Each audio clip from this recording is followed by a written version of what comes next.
Son okkar maður á Eskifirði fylgdist með. Starfsmenn loðnubræðslunnar á Eskifirði voru í óða önn að koma loðnumjölinu borð í Selfoss þegar okkar mann Þórarinn Hávarsson bar að garði síðdegis í gær.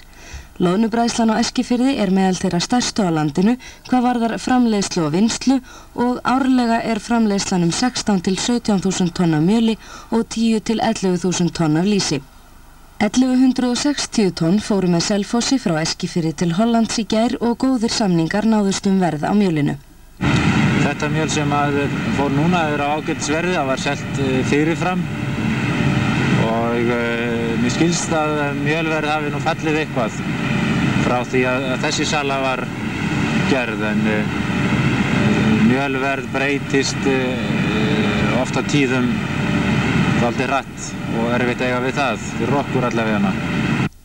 Síðastliðinn vetur tók loðnubræðslan á Eskifirði á móti 70.000 tonnum af loðnu en verksmiðjan fær árlega að meðaltali 120.000 tonn af hráefni til vinnslu.